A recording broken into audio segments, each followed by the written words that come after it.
Hi guys, it's Dale with the insurance. Today we're going to talk about an article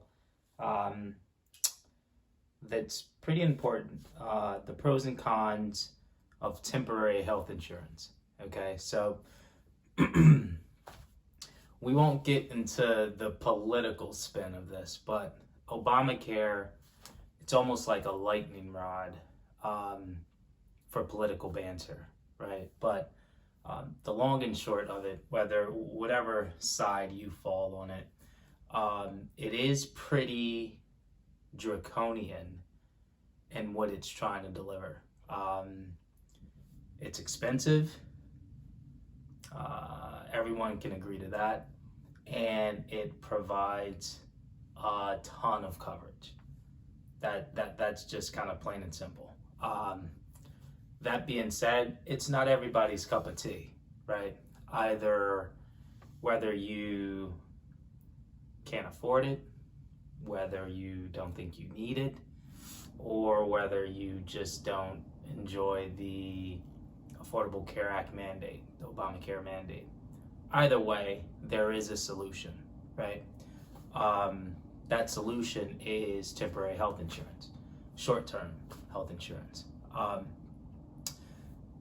Just to be explicitly clear, temporary health insurance is not Obamacare compliant, right? So it is not regulated by Obamacare. It doesn't have nearly the same coverages, right? So just to be completely clear, you're not going to get your coverage for pre-existing conditions, right? You're not going to get coverage for newborn or maternity care.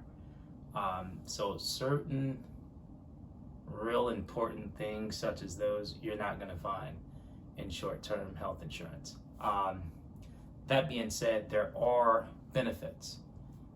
It's basically twofold, pretty cut and dry. One, the cost. It's going to be significantly cheaper than an ACA-compliant health insurance policy.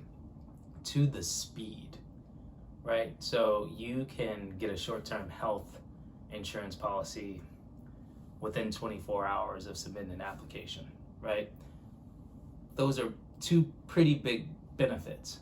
The cons on the flip side, some are mentioned just by the sheer fact of it not being ACA compliant. So the benefits part, right? So pre-existing conditions, no maternity coverage, no prescription coverage.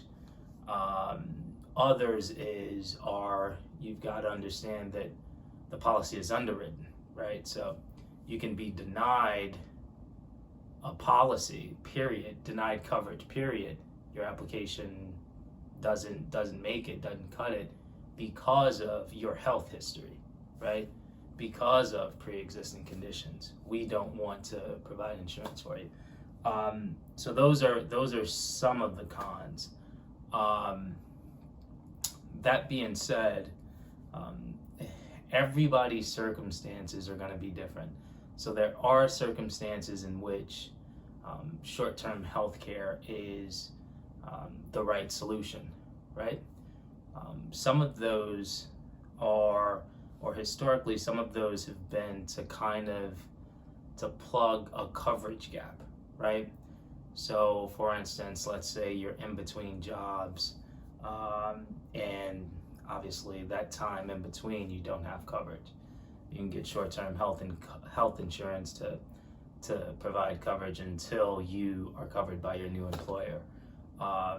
Perhaps you missed the open enrollment period window, right? You can try to plug that gap until the next enrollment period where you can get an ACA compliant coverage policy that provides a robust kind of coverage platform. Perhaps you already have an ACA compliant policy, but it doesn't kick in until Jan 1 and it's October or November. Same with Medicare. Maybe your Medicare kicks in next year when you turn 65. Who knows? So typically it's or historically it's been used to actually to fill a gap, right? For that short amount of time that you may not have coverage, right?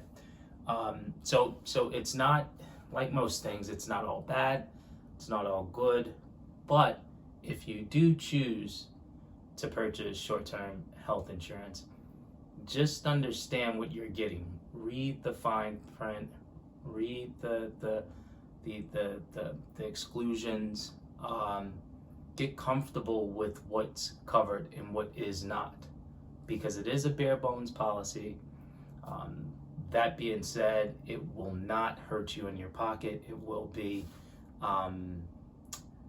inexpensive and compared to kind of Obamacare coverage policies or ACA compliant policies. So just go in with your eyes wide open. Hopefully this was helpful. Thanks for stopping by. We'll chat next week.